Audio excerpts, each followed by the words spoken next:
First in mathematical tools सबसे पहले पढ़ते हैं फंक्शन। फंक्शन क्या होता है? It is the combination of dependent and independent variable. Independent and dependent variable. Okay बच्चों, क्या होता है इंडिपेंडेंट एंड डिपेंडेंट वेरिएबल? बच्चों अब बात करते हैं इंडिपेंडेंट और डिपेंडेंट। पहले तो सबसे बात करते हैं वेरिएबल्स क्या होते हैं। सो माय डियर, वेरिएबल्स होते हैं जिन वैल्यूज को फिक्स ना रखा जाए। जैसे कि अगर मैं बोलूं x, तो x की वैल्यू क्या हो सकती है? अकॉर्डिंग टू मी मैं बोलूंगा 1 हो सकती है, किसी और बच्चे के अकॉर्डिंग 2 हो सकती है, किसी और बच्चे के अकॉर्डिंग 3 हो सकती है, कोई बोलेगा कुछ भी सर हो 5, सकती है। कोई 7, कोई 9, कोई भी वैल्यू हो सकता है। तो x इज द वेरिएबल। तो ऐसी चीजें जिनकी वैल्यूज फिक्स नहीं होती उन्हें वेरिएबल कहते हैं। Is it clear? Okay, now my dear friends, dependent और इंडिपेंडेंट नाम से लग रहा है डिपेंडेंट का मतलब ऐसा वेरिएबल जो डिपेंड कर रहा हो किसी चीज पे, और ऐसा वेरिएबल जो इंडिपेंडेंट हो, किसी पे भी डिपेंड ना कर रहा हो, उसे हम इंडिपेंडेंट बोलते हैं। एग्जाम्पल के लिए आप ऐसे ले सकते हो, अगर बच्चों y is equal to x plus 7 लिया जाए। सो माय डियर फ्रेंड्स, आप देखो तो at x is equal to 1 रखने पर put the value of x is equal to 1, so y is equal to 8। Is it clear? This is very easy. It is 1 plus 7, this is equal to 8. So in this equations, let put the another value of x, say 3, then y is equal to what? 10. 10. Put the value of x is equal to 5 or 7 or 8 or anything. Suppose you want to put the value of 23. X is equal to 23, then y is equal to what? 30. 30. Plus 7 is equal to 30. So my dear friends, let us see, the value of y is not free. It is depend upon the value of x. Am I right or wrong? So we can see that here in this equation, x is the dependent, x is the independent. It is independent, na? Any values are put either in 1, 3, 23, जो आपकी मर्जी हो वो value डाल सकते हैं, but y अपनी मर्जी से नहीं आ रहा है ना। y क्या आ रहा है? y बेस्ड हो रहा है, y डिपेंड कर रहा है x की वैल्यू पर। So we can say that in this equations the x is the independent variable and y is a dependent. Dependent variable. Is it okay?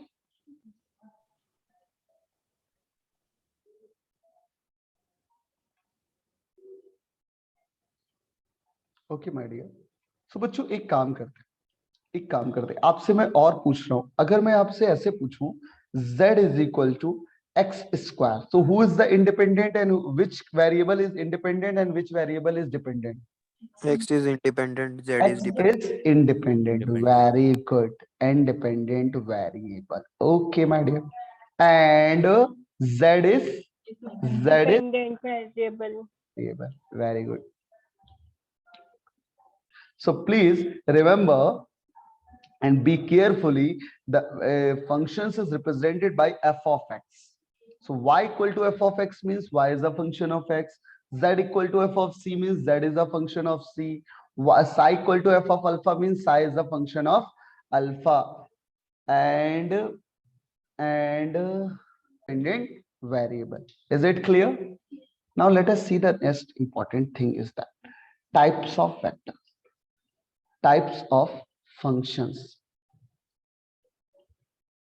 My dear friends, functions are many types, but in our syllabus in physics, basically in physics study, we use some special type of functions. First functions is algebraic function.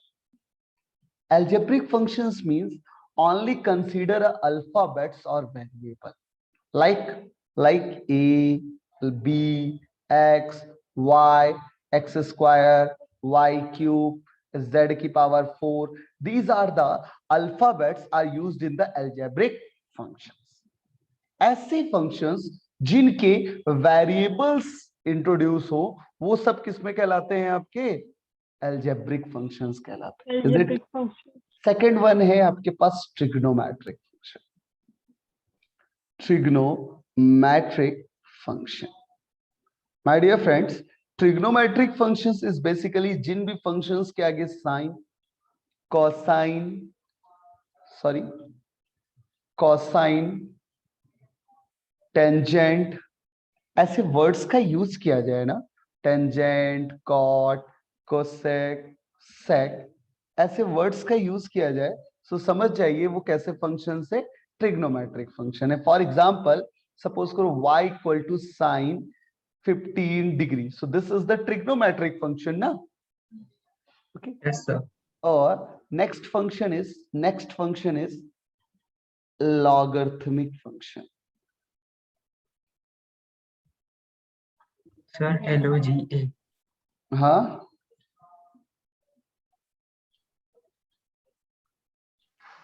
Sir ये logarithm का ज्यादा पता नहीं है। Logarithmic function, okay. अगर किसी भी number या वेरिएबल के आगे लॉग या फिर ln, इन दोनों में से किसी भी एक वर्ड का यूज किया जाए, लॉग या फिर ln, अगर इनका हम यूज करते हैं तो उनको हम क्या बोलते हैं? लॉगरिथमिक फंक्शन बोलते हैं। फॉर एग्जाम्पल देख लेते हैं। अगर ऐसा कहीं लिखा है y is equal to log 2, so we can say that this is the logarithmic function. अगर ऐसा लिखा है y is equal to ln 7, so this is also a logarithmic function. Clear? Is it okay? Yes, Okay. So let us introduce the part of the logarithmic function. कुछ लोग कह रहे हैं ना हमें logarithmic पे ज्यादा पता नहीं। ओके, तो देखते हैं logarithmic function कैसे करेंगे। माय डियर, अगर किसी भी फंक्शन में log लिखा हो, प्लीज रिमेंबर लॉग है, सो याद रखिएगा, ऑलवेज रिमेंबर बेस जो है वो 10 होगा। क्या होगा? बेस 10 होगा। अभी अगर फर्स्ट टाइम पढ़ रहे हैं तो सुनिए, एक एक चीज ओपन होती जाएगी और जो लोग पहले पढ़ चुके हैं उनको समझना है, ठीक है? तो अगर लॉग लिखा है तो अंडरस्टूड क्या है? क्या अंडरस्टूड रहेगा? सेल्फ अंडरस्टूड आना चाहिए कि बेस क्या होगा? 10। Is it clear? और अगर ln बच्चों लिखा हुआ है, ln इसको बोलते हैं नेचुरल लॉग। क्या बोलते हैं? Natural log. अगर नेचुरल ln लिखा है सो बेस जो होगा बच्चों वो e होगा। क्या होगा? e। सो किसी भी लॉग को कैसे रिप्रेजेंट करते हैं?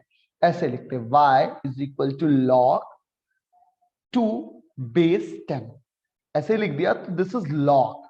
अगर y is equal to ln 2 लिखा है so we can say that this is log 2 base e। Is it clear? तो base is always exist which is represented as a base is represented as कि किस number के respect में हमें किया जा रहा है। क्लियर? लॉग निकाला जा रहा है। तो sometime it is e and sometime it is e is also a number, the value is 2.731 approximately, ठीक है? So please remember one important thing is that कि सब प्रॉपर्टीज याद हो गया ना बच्चों? लॉग को कैसे रिप्रेजेंट करते हैं? लॉग लिखा होगा, नंबर है तो बेस 10 होगा। अगर अच्छा आप बताओ, अगर मैं ऐसे लिख रहा हूं, मैं आपके सामने एक बात पूछ रहा हूं, अगर y इक्वल टू log 5 है तो बेस कितना होगा? 10. 10। Very good. और y इज इक्वल टू अगर ln 7 है तो बेस कितना रहा होगा? ओके, एक और पूछ, y इज इक्वल टू अगर log sin x होगा तो बेस कितना होगा? 10। भाई log लगा है तो बेस 10 होगा ना, कुछ भी लिखा हो, है ना? और y इक्वल टू अगर ln e to the power x लिखा है तो बेस कितना होगा? E. हो सकता है, यहाँ पर कोई भी नंबर हो सकता है, बट बेस ln मतलब natural log, base always e, और log मतलब it is a normal log, the base is always 10। समझ में आ रहा है? तो सब properties, some points about log, ठीक है ना? So my dear, first point is this, y is equal to अगर log a बेस b है, a बेस b, अब b कुछ भी हो सकता है, ए भी कोई नंबर हो सकता है। So this is always equal to log A by C divided by log B by C. C is the common base, C is the common base. Is it clear? तो a बाई बी लिखा है तो कितना आ जाएगा, c by A plus b by B base c। जैसे example अगर मैं आपसे पूछूं log 10, तो बच्चा बेस कितना होगा, 10 ही होगा। बेस कितना होगा, 10 होगा। जस्ट थिंक अबाउट दैट, अगर log 10 लिखा है तो बेस अंडरस्टूड 10 है, तो क्या लिखेंगे log 10। log 10 बेस 10 की वैल्यू कितनी होनी चाहिए, One. shall be log 10 base c divided by log 10 base c which is equal to 1। इसी तरीके से सोचो आप ln e की वैल्यू कितनी होनी चाहिए, ln e मतलब log e base e। am I right? भाई ln का मतलब होता है ना बेस क्या होना चाहिए, e होना चाहिए। e होगा, सो ये इसकी वैल्यू कितनी हो जाएगी, log e base common c, log e base common c which is equal to 1। Is it clear? तो याद रखना, अगर कोई भी log a बेस b है तो वो ऑलवेज क्या होता है, log a with common base, दोनों तरफ cc का मतलब है कि कॉमन बेस होगा। अगर मेरे से कोई ऐसे कोई वैल्यू पूछे सर log 2 बेस 5 की, तो हम क्या लिखेंगे, log 2 divided by log 5। Base दोनों तरफ क्या हो जाएगा, आइदर e और 10, कुछ भी लिख सकते हैं। जिसकी वैल्यू हमें पता होगी हम वो लिख देंगे ना। अगर हमें e की वैल्यू पता है, जैसे log 2 की वैल्यू कितनी होती है बच्चों, 0.3010 है ना, तो ये सारी हमें वैल्यूज पता होती है। Is it clear? तो पहला प्रॉपर्टी समझ में आया सबको, बोलो। सर एक बार एक्सप्लेन करो ना पहला प्रॉपर्टी। फर्स्ट प्रॉपर्टी ये है कि अगर बेटा log a बेस b लिखा है, प्लीज बच्चों please remember, this is not a power, this is the base which is a, log a, और बेस नीचे लगा हुआ है b, बेस नीचे लगा हुआ है b, तो आप इसको कैसे लिख सकते हैं, log a, कोई भी कॉमन बेस ले सकते हैं, कोई भी कॉमन बेस, चाहे c लिखो या 10 लिखो, which is your no, it is your prone, मतलब योर विश, ठीक है ना। और यहां पर क्या लिख सकते हैं बच्चों, b बेस c, सिंपल है ना, log a base b, log a base c और log divided by log b base c। For example के लिए हम लोग ने क्या लिया, जैसे हम लोग ने लिखा y equal to log 10 base 10, so we can say that it is 10 by c divided by 10 by c। तो दोनों एक ही जैसी वर्ड्स है ना, तो हमें तुरंत log 10 बेस 10 की वैल्यू कितनी मिल गई, 1 मिल गई। इसी तरीके से ln e लिखा, तो ln e का मतलब है ln लगा है तो बेस क्या होगा, e होगा, तो log e base e which is equal to log e base c divided by log e base c, this is also equal to 1। Is it clear? अगर मान लो मुझसे कोई पूछता है कि sir find the value of log 2 base 5, so we can say that it is log 2 base 10 divided by log of 5 base 2, या फिर log 2 base e divided by log 5 base e, कोई फर्क नहीं पड़ता। Is it clear? बोलो। Okay, second property पे आते हैं। सेकंड प्रॉपर्टी, अगर बच्चों y is equal to log 10 base x लिखा है, ठीक है ना, सो जब एंटी x की वैल्यू यहां से हो जाएगी 10 टू दी पावर y, क्या हो जाएगी, पावर y। सिंपल है ना, अगर y is equal to log x लिखा है तो क्या हो जाएगी x की वैल्यू 10 टू दी पावर 5। अच्छा सोचो 2 is equal to log x base 10 है, तो x की वैल्यू कितनी आ जाएगी, 100 है ना। 5 is equal to log x base 10 है, सो x की वैल्यू 10 टू दी पावर 5 है ना बच्चों। सिंपल हो गया ना, बहुत आसान हो गया ना। हाँ सर। अब देखो, नहीं समझे, मैं ये बोल रहा हूं, अगर आप ये देखो, अगर y is equal to log x base 10 लिखा है, आपसे पूछ रहा है कि x की वैल्यू क्या होगा, तो क्या करना है, 10 लगा देना है और जितना भी यहाँ लिखा है उसको पावर लगा देना है, 10 की पावर। इसको बोलते हैं एंटी लॉग, इसको क्या बोलते हैं, इस स्टेप को क्या बोलते हैं, anti log on both side, ठीक है। तो अगर दोनों साइड आप एंटी लॉग लेते हो, तो आप क्या बोलोगे, x की वैल्यू कितनी होगी 10 to the power y। Is it clear? Similarly if मान लो, सपोज करो, एग्जांपल ले लो, 2 is equal to log x base 10। So what is the value of x? x is equal to 10, जितना 100. भी y है वो पावर 2 लगा देंगे, विच इज इक्वल टू 100। इसी तरीके से 3 is equal to x base 10 हो तो कितना आ जाएगा, x का 1000. वैल्यू 1000। इसी same similar formula, similar property use करते हैं बच्चों। अगर y is equal to log x base e हो, so the value of x is what? e to the power y. Okay, e to the power y. For example, 3 is equal to log x base e है, so x की power x बराबर कितना हो जाएगा, e to the power 3. Okay, अगर इसी तरीके से y is equal to log कोई भी हो, log मान लो फॉर एग्जांपल 3 बेस 5, या फिर x यहां पर ऐसा लिखा हो, यहां मान लो लिखा हो 5, यहां लिखा हो x. Tell me my dear friends, tell me my dear friends, what is the value of x? 5 raised to the power 5. 5 base जो भी होगा उसकी पावर वो हो जाएगी। क्लियर? अच्छा, अब मैं तो मान लो, अगर मान लो, सपोज करो ऐसा पूछे 10 log x बेस 2, so what is the value? x की वैल्यू कितनी, 2 to the Raised power log 10। Is it clear? तो सेकेंड प्रॉपर्टी समझ में आई सबको, कि अगर एंटी लॉग लेने पर इस साइड जो वैल्यू होता है वो 10 टू द पावर y के बराबर होता है। Exactly clear? Base to the power y, ठीक है ना? Is it clear? अब यस सर। बेस कुछ भी हो सकता है। ओके बच्चों, आगे बढ़ते हैं, नेक्स्ट प्रॉपर्टी पढ़ते हैं, प्रॉपर्टी नंबर 3। प्रॉपर्टी नंबर 3 कहता है, अगर log m इंटू n है, दो नंबर्स का मल्टीप्लाई हो रहा है log में, तो वो log m plus log n के इक्वल होगा। इसको ऐसे भी बोल सकते हैं कि बच्चों, अगर दो नंबर्स को ऐड किया जा रहा है तो वो भी log m इंटू n के इक्वल होगा। फिजिक्स में ये बहुत इंपॉर्टेंट है। Is it okay? जैसे कि फॉर एग्जांपल log 6, तो log 6 इज इक्वल टू कितना हो जाएगा, log 2 into 3, which is equal to log 2 plus log 3। Is it okay?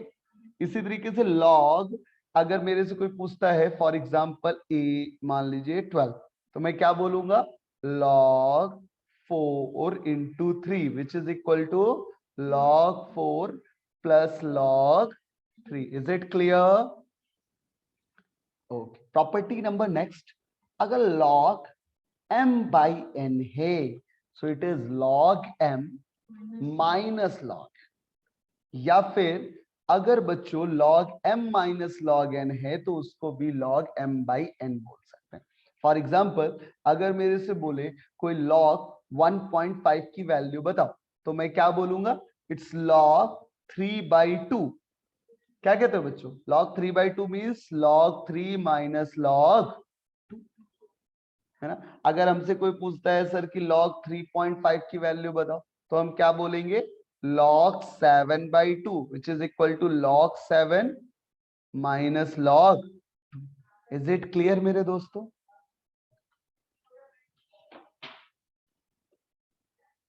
हाँ, इट्स अलजेब्रिक एक्सप्रेशन जैसा है सर।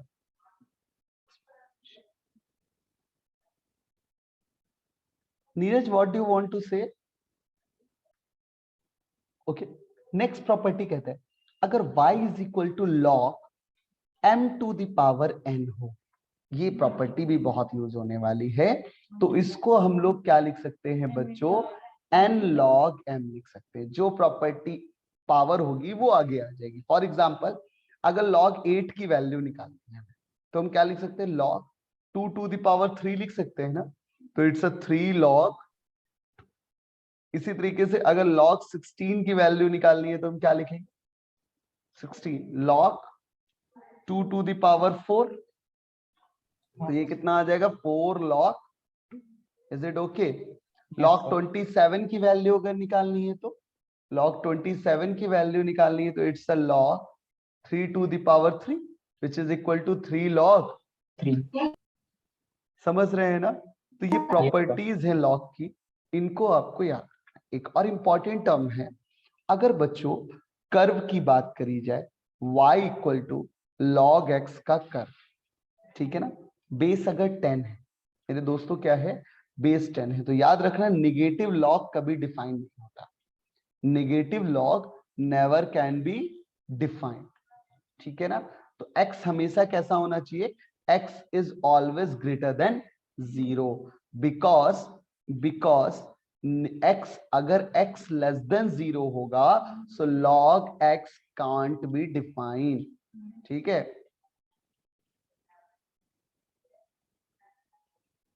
ओके बच्चों, समझ रहे हैं ना? तो इसका कर्व कैसे बनता है, इसका ग्राफ कैसे बनता है, देखिए अगर बेस 10 है जैसा कि लिखा है log x, तो हमें अंडरस्टूड हो गया, बेस 10 हो गया, तो 10 बेस 10 की वैल्यू कितनी थी, 1, इसका मतलब x की वैल्यू 10 रखने पर वैल्यू कितना मिलना चाहिए y का, x इक्वल टू 10 रखने पर y की वैल्यू कितनी मिलती है ऑलवेज, 1, पॉजिटिव 1 मिल जाएगी ना, ये पॉइंट यहाँ कहीं आएगा ना। हाँ सर। अब सुनिए, अगर x इक्वल टू 0 है, x इक्वल टू 0, तो log 0 की वैल्यू क्या होती है, 0 हो जाती है, तो 0 हो जानी चाहिए, समझ गए कि नहीं? तो कैसे कर्व डिजाइन होता है देखिएगा, 0 से पे log 0 भी कैन नॉट डिफाइंड होता है, वैसे log 0 is can not defined, याद रखिएगा log 0 is also can not defined. So curve कैसा बनता है, कर्व बनता है ऐसा,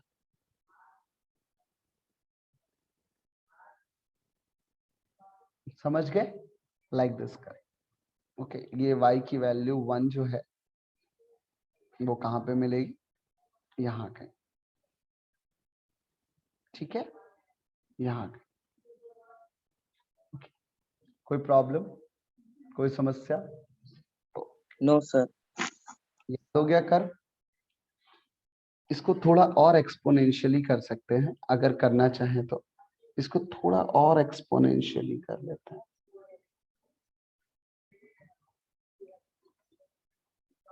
ठीक है।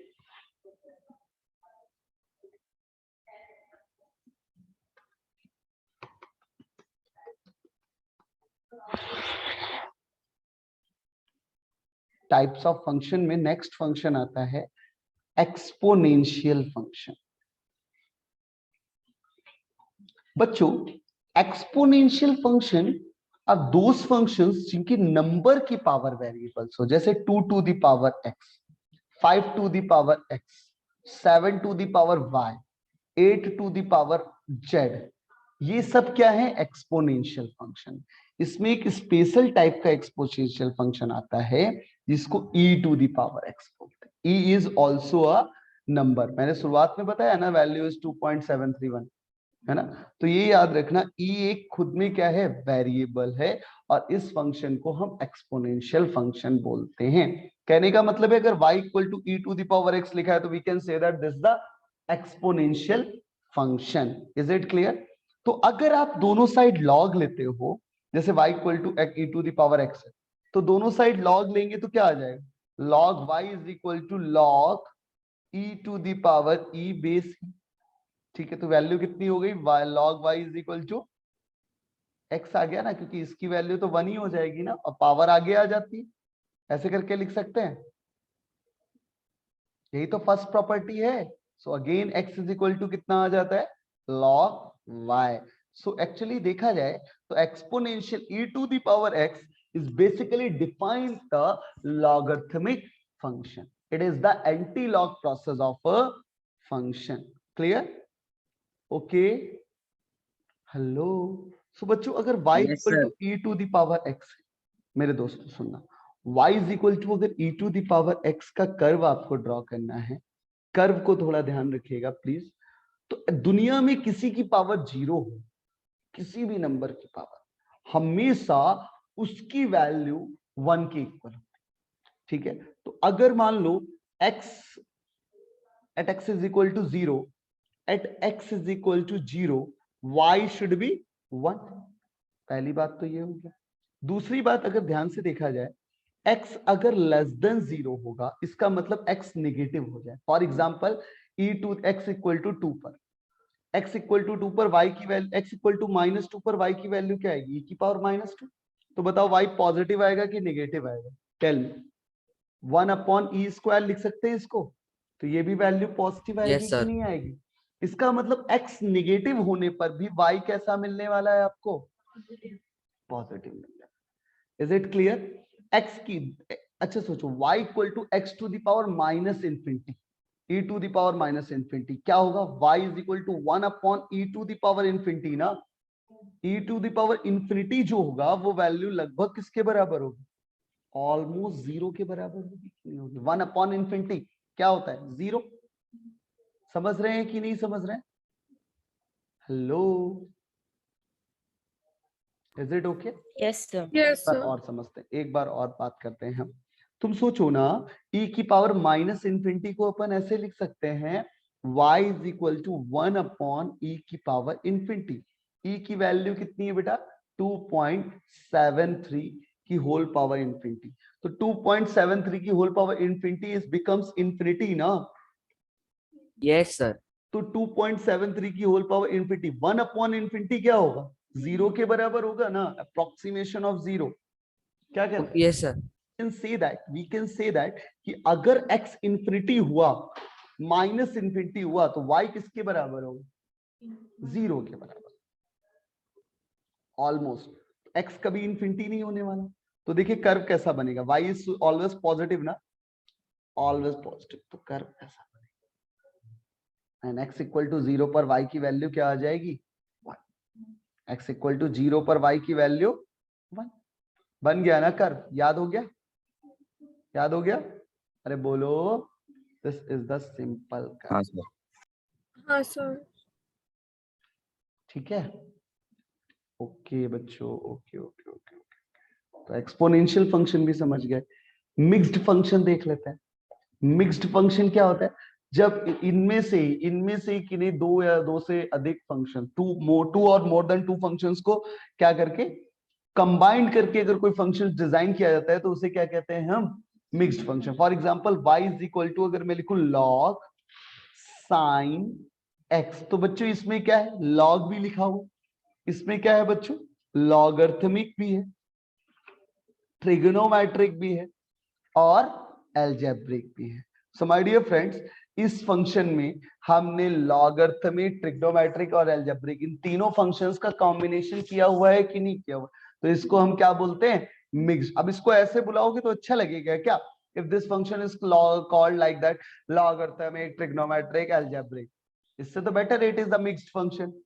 ओके, अच्छा इसी तरीके से अच्छा आइडेंटिफाई करो, अगर e to the power log sin x लिखा होता तो ये कौन सा फंक्शन होता?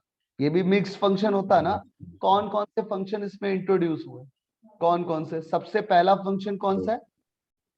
Exponential, exponential function.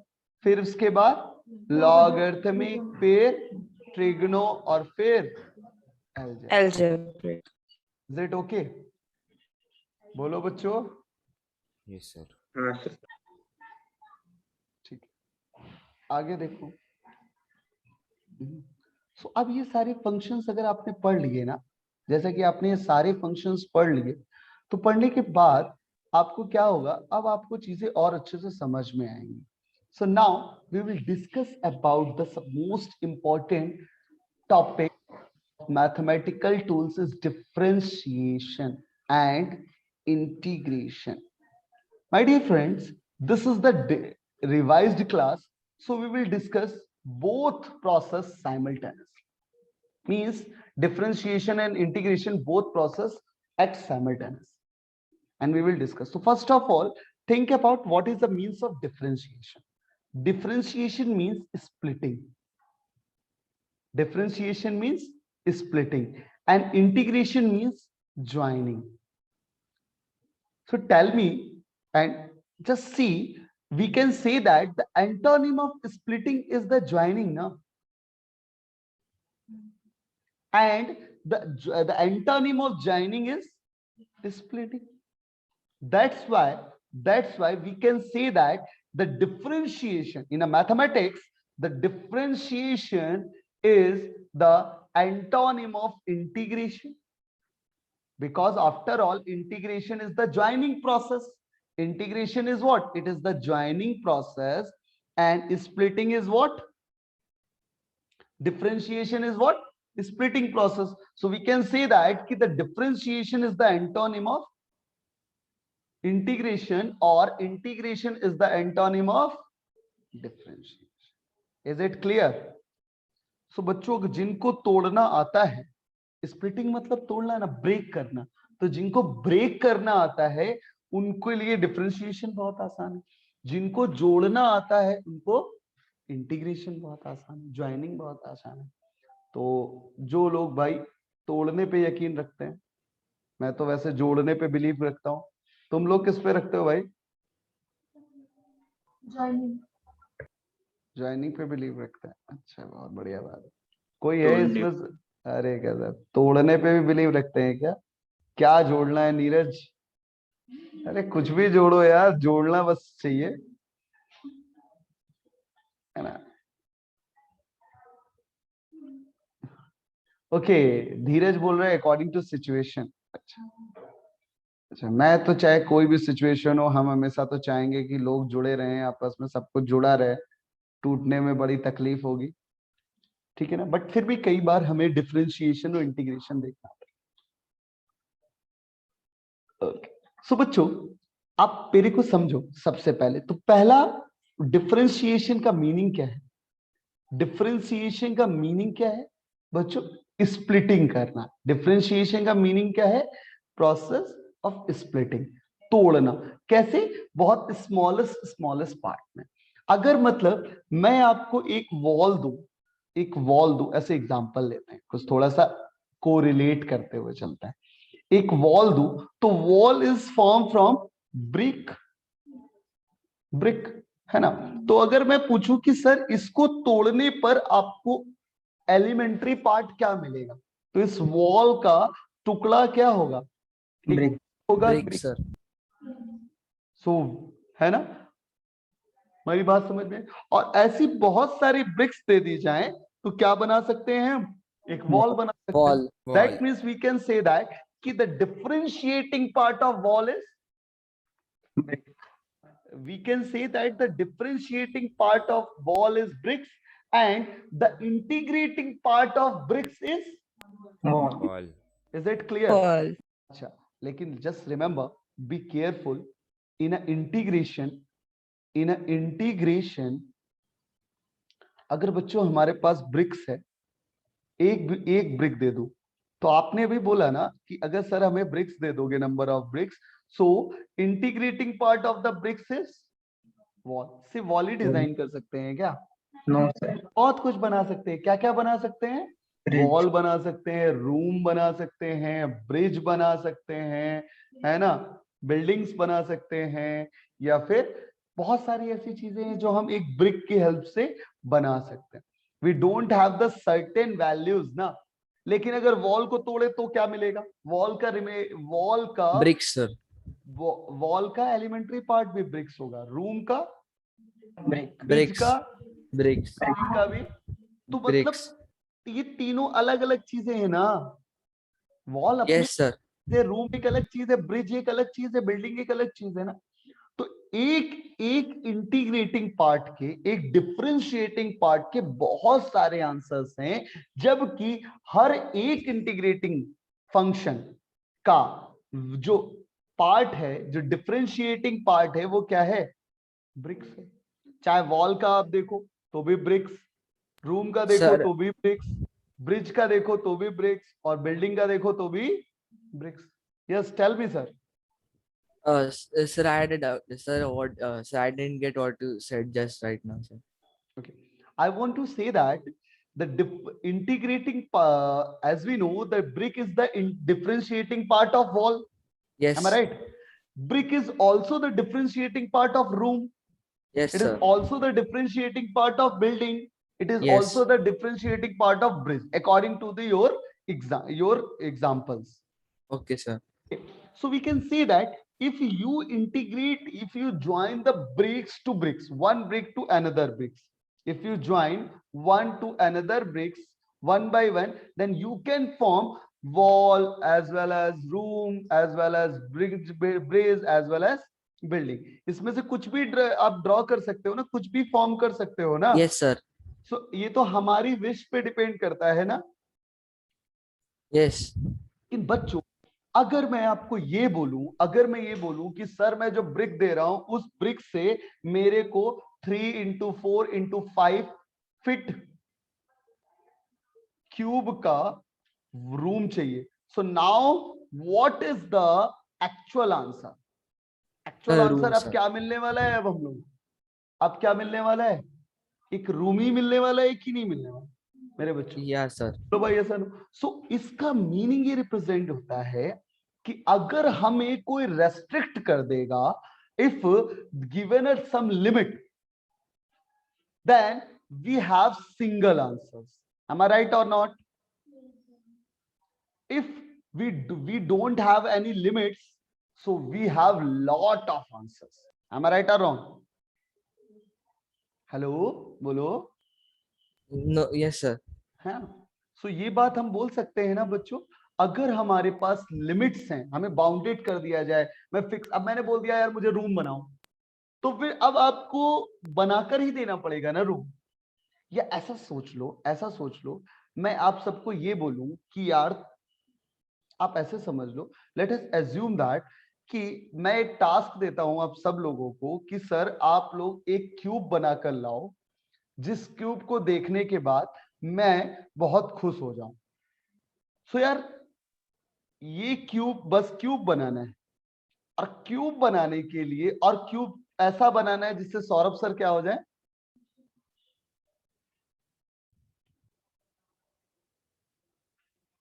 सो यार चलो एक एक करके बताओ यार तुम लोग कौन कौन से क्यूब बनाओगे. सो माय डियर फ्रेंड्स, अगर हमने आपसे क्यूब के लिए बोला तो आपने अलग अलग साइज का क्यूब हमें दिया. किसी ने छोटा बनाया, किसी ने 1 बनाया, किसी ने तो क्यूबॉइड ही बना के दे दिया मेरे को. So the important thing is that there is no any certain values, there is no any certain size. Okay, so such type of integrations is called indefinite. There is no any definite values now. So integrations are basically two types. Integrations are basically two types. One is definite integration and other one is indefinite integration. My dear friends, definite integration using with limitation, with limitations, and indefinite integration is without limitation, without limitation. Just think about that. अगर मैं आप सबको पूरी class को ये बोलूं कि please design a 2x2 and pink colour cube, तो माय डियर फ्रेंड्स पूरी की पूरी क्लास जो है वो कौन से कलर क्यूब लेकर आएगी? पिंक कलर का 2x2 क्यूब लेकर आएगी कि नहीं लाएगी? बोलो भाई आसानो. तो अगर मैं आपको लिमिटेशन दे देता हूं तो फिर आपका एक ही आंसर होगा, और अगर आपको लिमिटेशन नहीं देता तो आपके बहुत सारे आंसर्स हो सकते हैं.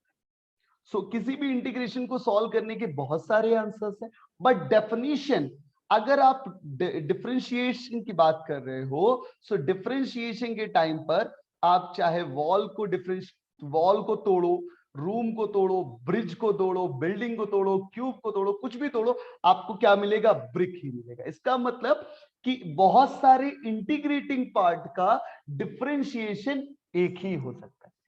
क्लियर बच्चों? चलो तो कुछ डिफरेंशिएशन देखते हैं और अच्छे से इसको और डिटेल में समझते हैं. आप ऐसे मान लो कि अगर मैं आपको बात करूं कि डिफरेंशिएटिंग पार्ट की बात करते हैं, अगर डिफरेंशिएशन में, सो मेरे दोस्तों डिफरेंशिएशन होता क्या है? मैंने आपको बताया ना, it is the very smallest part of the bigger part. किसी भी बड़े पार्ट का छोटा सा टुकड़ा ही क्या कहलाता है? डिफरेंशिएटिंग पार्ट कहलाता है. And this process is called differentiation. Okay मेरे दोस्तों, मैथ्स में देखो डिफरेंशिएशन कैसे होता है। y फंक्शन को कैसे रिप्रेजेंट करते हैं? y is equal to f of x। So this is the y is a function of x। y क्या होता है? x का function. Here x is the independent variable and y is the dependent variable. So my dear friends, it is the ratio of d which is differentiating part of independent variable divided by differentiating part of dependent variable. I'm sorry, it's a dy over dx. Dependent variable and differentiating part of independent variable is called differentiation of differentiation of dependent variable with respect to independent variable with respect to independent variable. For example, in this question, in this y equal to f of x, इसमें x क्या है बच्चों? Independent variable है और y क्या है? Dependent variable है। सो अगर मैं इसका डिफरेंशिएशन करूंगा तो मैं क्या लिखूंगा? dy over dx. So dy over dx is represent as the differentiation of y with respect to x. Is it clear?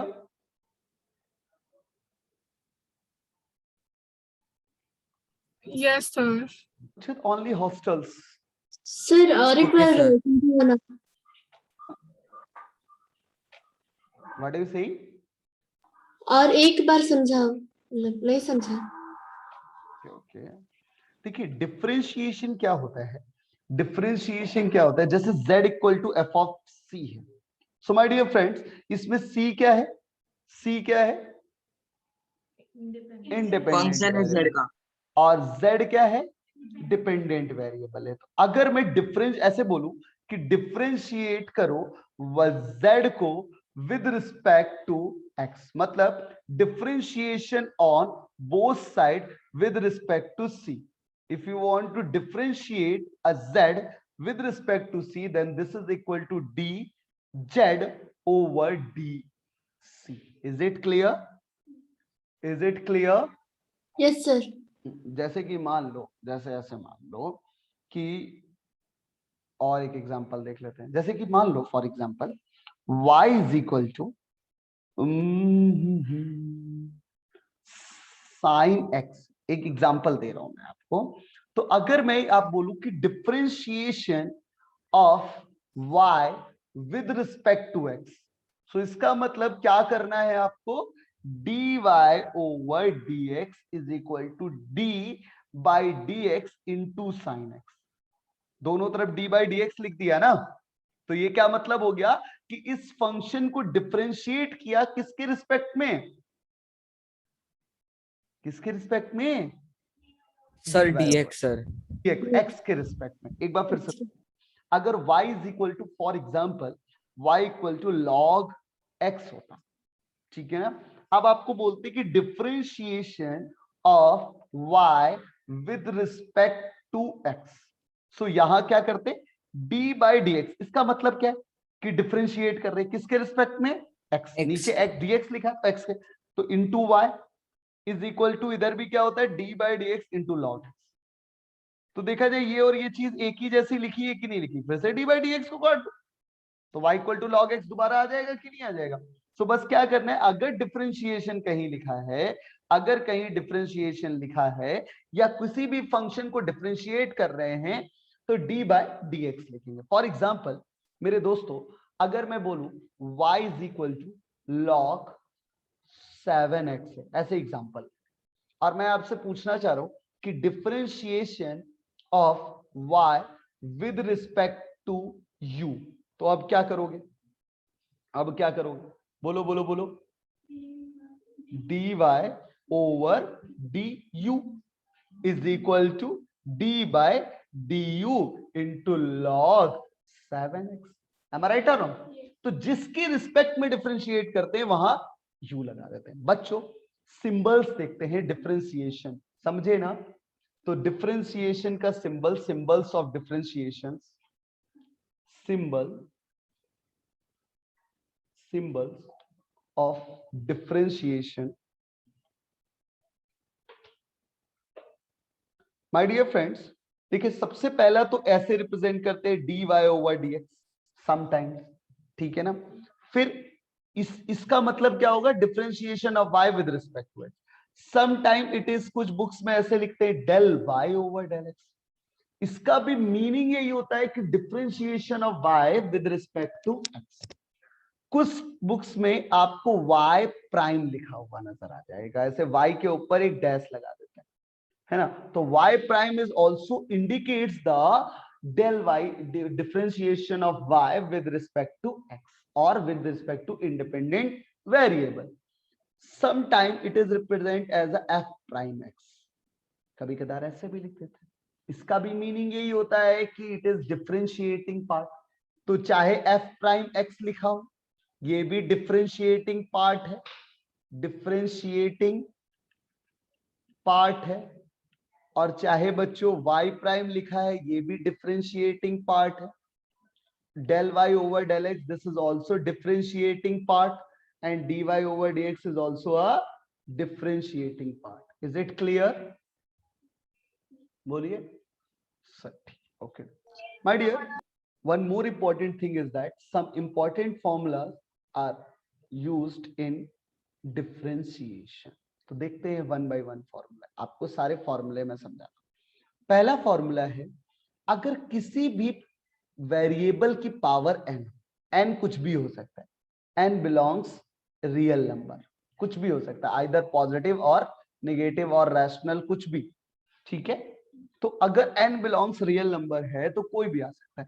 तो इसका आप देखो क्या करोगे, आप सबसे पहले लिखोगे differentiating on both side with respect to x, with respect to x. And for detailed analysis, please see the video. इसका जो previous video है ना, रिवाइज क्लास से पहले का, उसको भी देखिएगा आप लोग, उसमें बहुत डिटेल्ड में दिया गया है कि ये वैल्यूज आती कैसे। फिलहाल यहां मैं आपको समझाता हूं। आप क्या लिखते हो बेटा, d by dx into y is equal to d by dx into x to the power n, ऐसे लिख लिया बच्चों, है ना। तो यहां क्या बन गया बच्चों, यहां बन गया dy over dx। यहां क्या बन गया, जो भी पावर है, जितनी भी पावर है वो सारी आगे आ गई, पावर में से एक को कम कर दीजिए। Is it very easy? Yes और नो? Yes sir. जैसे कि एग्जांपल्स देखते हैं, एक एग्जांपल लूंगा मैं, ज्यादा नहीं। अगर y is equal to square root of x होता, so we can say that ना, this is y equal to x to the power 1 by 2. Am I right? So अगर मैं डिफरेंशिएट करता, differentiating on both side with respect to x.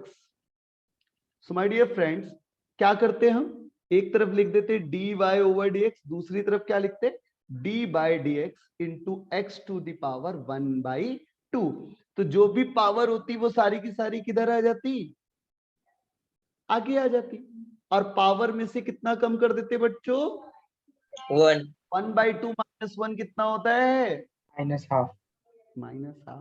तो इसको ऐसे लिखने से अच्छा है कि अगर ऐसे लिखा जाता तो ज्यादा अच्छा लगता है ना, 1/2 root x। Am I right or wrong? अच्छा, बिना पेन यूज किए हुए देखते हैं कौन बच्चा कितनी जल्दी आंसर्स बताता है, ठीक है ना। बिना पेन यूज किए हुए, y is equal to x की power 323 dy over dx। Sir 323 x raised to 322 322 sir 322 बिना पेन की यूज किए, ठीक है। y is equal to x की पावर 1/5 -1/5। अरे चलिए -4/5 sir, sir x/5 raised to -4/5 1/5 sir 1/5 1/5 x power -4/5 4/5 है ना बच्चों। अच्छा, y is equal to x to the power -2/3, बोलो dy over dx। नहीं आ रहा है क्या समझ में? सर कहाँ से आया? Sir minus 2x raised upon to 3 minus- raised to देखो देखो देखो देखो, ये नहीं समझ -5 में आया। by 3. क्या बोला? जो भी पावर लिखी है, जो भी पावर है, वो सारी की सारी कहाँ लिख देनी चाहिए? आगे। तो आगे लिख दो 1/5। पावर में से कितना कम कर दो बच्चों? 1। तो 1/5 माइनस 1 कितना हुआ? -4/5। सो दिस इज द माइन। अब बिना पेन यूज किए सॉल्व करो, बिना पेन यूज किए। x की पावर -2/3, सोचो क्या आएगा? 2/3 x raised to -5 by 3. -5/3. है ना? चलो प्लस एक। 2/3 हाँ बेटा। 2/3 आपने -2/3 लिखा है। तो यहाँ पावर माइनस में है ना, तो जो भी पावर में जितना होगा वो सारा पूरा का पूरा क्या करेंगे? हम आगे लिख देंगे। हाँ Is it sir, clear? Yes. अच्छा चलो, अब मैं चाहता हूं कि मेरे कमेंट बॉक्स में आंसर्स लिखे जाएं। y is equal to cube root x। चलो dy over dx। So time start now. इतना टाइम नहीं लगना चाहिए। हो गया, आंसर आ गया। देख रहे हो? थोड़ा सा पेशेंस रख के आगे का सुनते हैं। पहला फॉर्मूला क्या हो गया?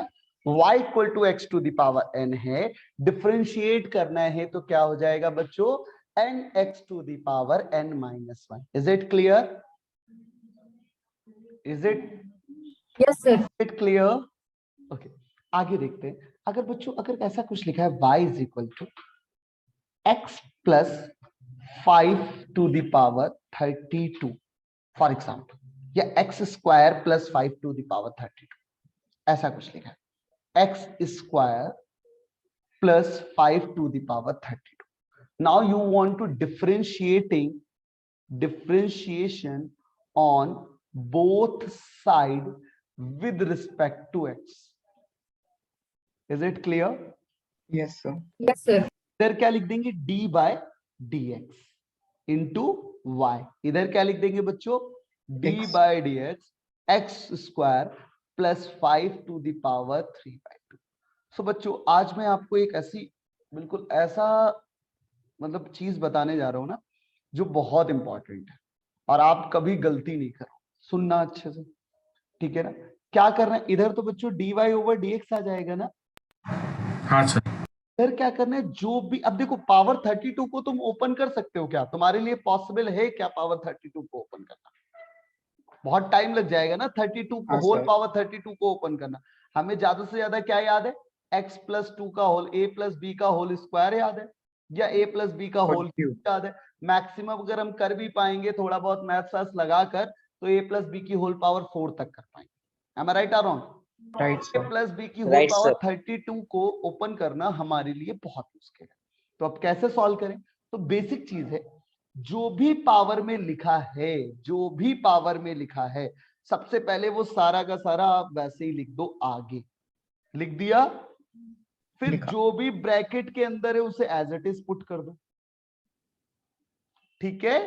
पावर में से एक को कम कर दो, कम कर दिया, फिर लगाओ मल्टीप्लिकेशन। अब जाओ अंदर, ठीक है? और ब्रैकेट के अंदर जैसे ही गए तो सबसे पहला वर्ड, पहला नंबर कौन सा मिला आपको? X square.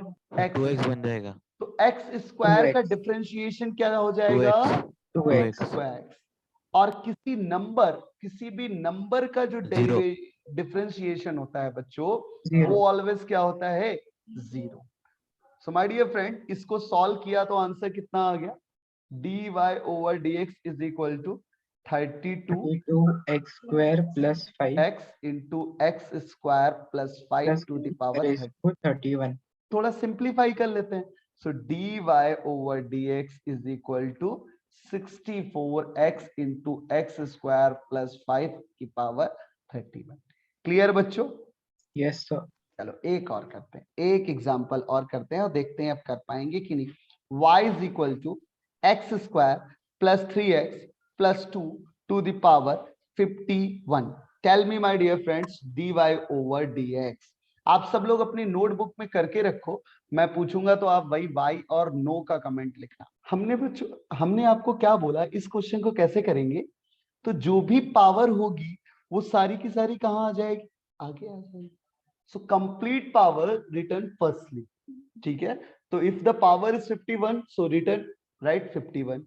फिर जो भी ब्रैकेट में लिखा है put the as it is function x square plus 3x plus 2 and in this power subtracted by 1, ठीक है ना। तो आप क्या करेंगे, फिर ब्रैकेट लगाएंगे या मल्टीप्लिकेशन और थिंक करेंगे x to the power 2।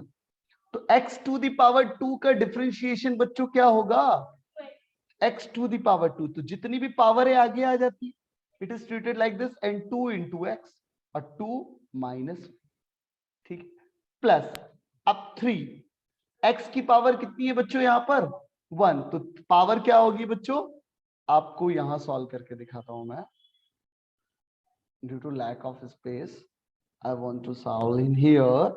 It is 2x plus 3, x to the power 1 है बच्चों, तो 1 आगे आ जाएगा और x 1 माइनस 1 कर देंगे, प्लस किसी भी नंबर का डिफरेंशिएशन ऑलवेज क्या होता है, 0.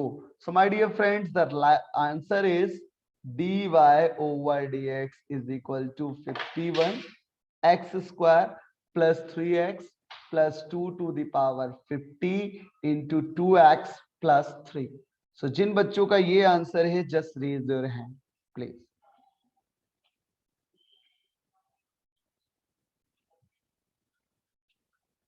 Okay. वेरी गुड, बहुत अच्छे। और प्लीज सभी बच्चे करें।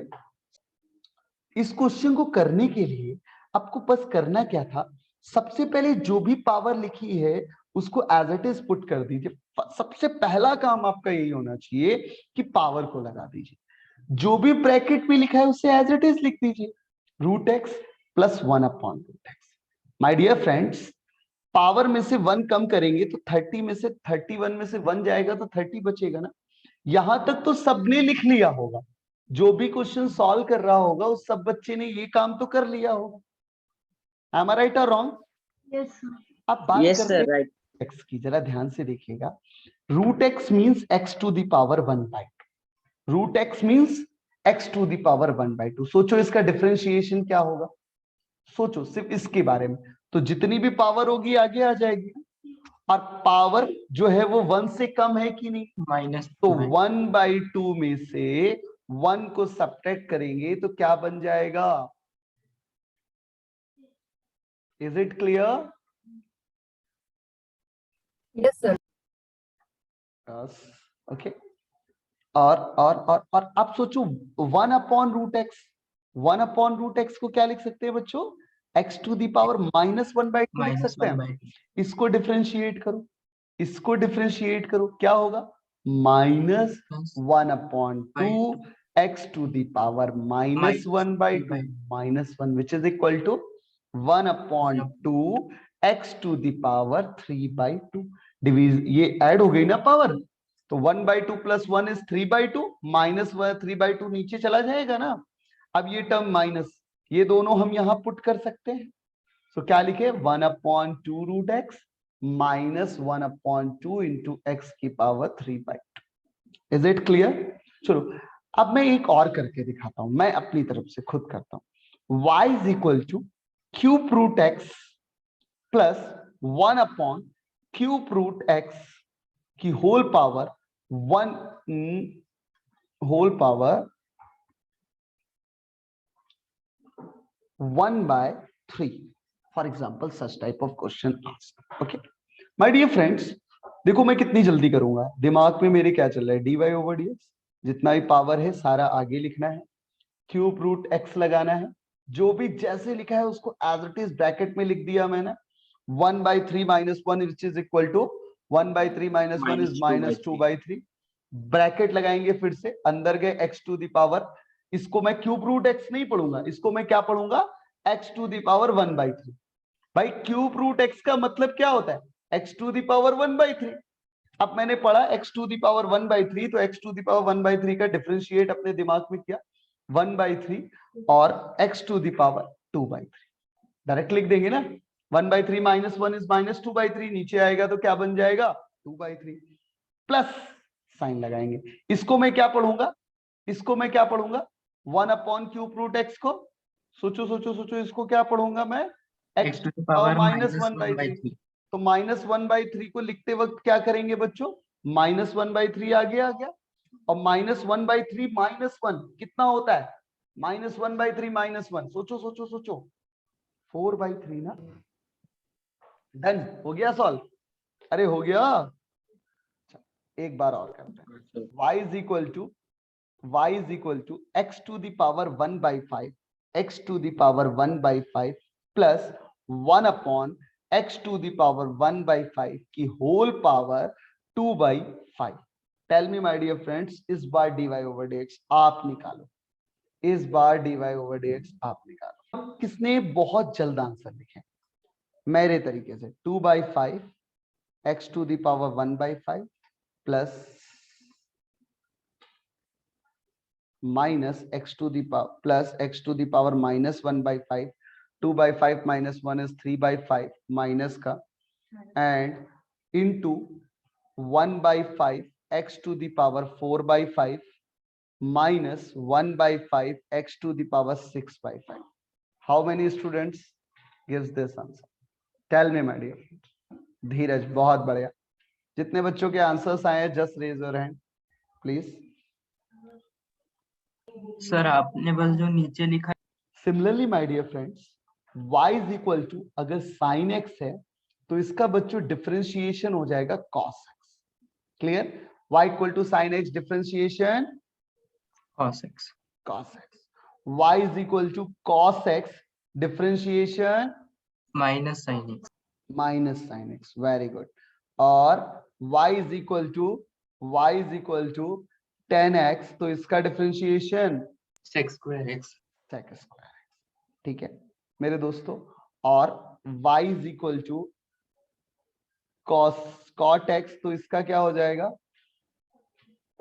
Minus cosec square x। ठीक है, अरे याद हो गया बच्चों, अरे बोलो। Yes sir.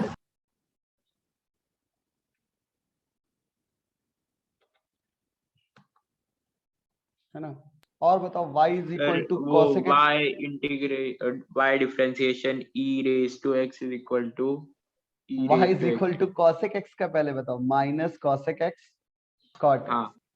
y is equal to sec x का बताओ, tan x sec x, sec x tan x। बिल्कुल जबान पे ऐसे रट लो जैसे 2 की टेबल, 2 7 जा 13, है ना। नहीं सर 14। अच्छा 14 होता है क्या, अच्छा, थैंक क्या यू है? For correction. y is equal to e to the power x का, e to the power x का, e to the power x। ठीक है बच्चों, y is equal to e to the power minus x का मेरे दोस्तों, e to minus e to the power x होता है। ठीक है, minus e to the power minus x। ठीक है, ये सुन लीजिए, दो मिनट मेरी बात खत्म हो जाने दीजिए, फिर उसके बाद हम बात करेंगे आपसे। e to the power minus x, अगर y इज इक्वल टू किसी भी नंबर की power variable 2 to the power x, तो याद रखिएगा 2 to the power x log 2 base e। अगर y is equal to 3 to the power x हो, तो इसका डिफरेंशिएशन बच्चों क्या होगा, डिफरेंशिएशन क्या होगा बच्चों, 3 to the power x log 3 base e। Clear, जल्दी से बताओ, y equal to 5 to the power x का डिफरेंशिएशन क्या होगा, 5 पे बोलिए डिफरेंशिएशन क्या होगा, hello, 5 to the power x log 5 base e. 5 to the power x into log 5 to the base e. Very good, बहुत अच्छे।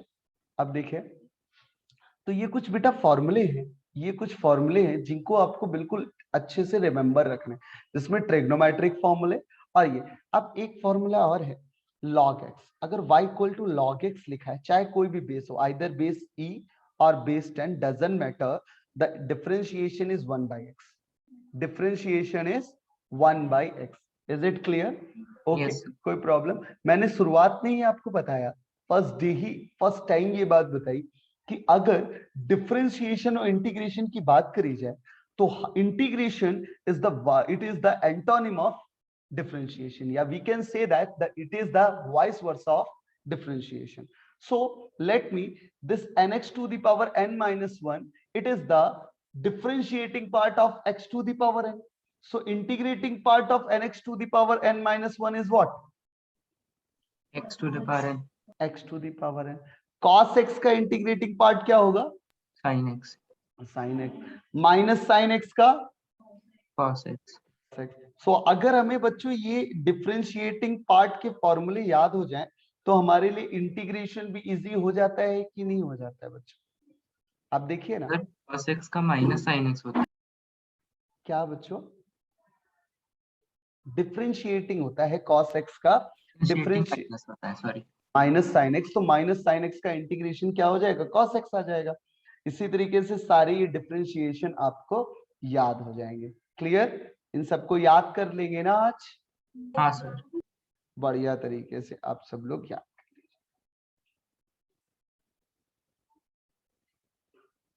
लीजिए. एक बार याद करना है, बस हो जाएगा. एक बार आपको याद करना है. 1/x का इंटीग्रेशन क्या होगा? log x. Is it clear? Okay, thank you, thank you. चलो एक काम करते हैं, छोटा सा और एग्जांपल लेते हैं. y is equal to sin x whole square. sin x whole square. अभी तक हम लोग कर रहे थे x का होल स्क्वायर. कोई बात नहीं, ब्रैकेट के ऊपर स्क्वायर लगा है ना, तो जब डिफरेंशिएट sin x हो जाएगा ना sir? Sir 2 sin x into cos x. Very good, 2 sin x into cos x. So my dear friend, जो भी पावर लिखी है उसको सबसे पहले लिखते हैं, sin x लिखते हैं, और पावर एज इट इज उतार दिया ना, जैसे ब्रैकेट में लिखा है वैसे का वैसे लिख दिया. पावर में से 1 कम किया, 2 में से 1 किया तो 1 आ गया ना. sin x, और ब्रैकेट देखा तो क्या लिखा हुआ है? sin x. तो sin x का डिफरेंशिएशन क्या पढ़ा हम लोगों ने? cos x. समझ गए? चलो एक बार और करते हैं एग्जाम्पल. अब आप लोग बताओ, y is equal to sin cube x. बोलो क्या होगा differentiation? 3 sin x square cos x. 1/3 कैसे होगा? तो 1/3 नहीं, 3 sin सर कैसे होगा? सर 3 सर 6 sin x होगा sir. 6 sin x cos 3 x. sin x square देखो into y cos is equal to sin cube x को ऐसे लिख सकते हैं, sin x का होल क्यूब. ये और ये एक ही चीज है. तो अगर इसको डिफरेंशिएट करते हैं मेरे बच्चों, तो जो 3 भी sin x पावर cos है x. आगे आ जाएगी. 3 sin x square into cos x. 3 sin square x into sine x का differentiation cos x. cos x. Dear friend, ये कितना आ गया? 3 3 sin sin x square x. cos x. Is it clear? Yes sir. Sir फिर से sin square x को differentiate नहीं करेंगे? नहीं, साइन x को बस डिफरेंशिएट करेंगे. साइन x जो ब्रैकेट के अंदर लिखा होता है, बस उसको डिफरेंशिएट करना होता है. क्लियर? Okay sir sir. इसको चेन रूल कहते हैं ना. हाँ, इसी को चैन रूल बोलते हैं. जैसे एग्जांपल ले लेते हैं, y equal to sign 5x. चलो इसका डिफरेंशिएशन करते हैं. तो सबसे पहले किसकी तरह करेंगे? साइन की तरह. तो साइन का डिफरेंशिएशन क्या होगा? cos x. cos cos x. Sine 5x का क्या हो जाएगा? cos cos 5x. 5x. cos अंदर 5x.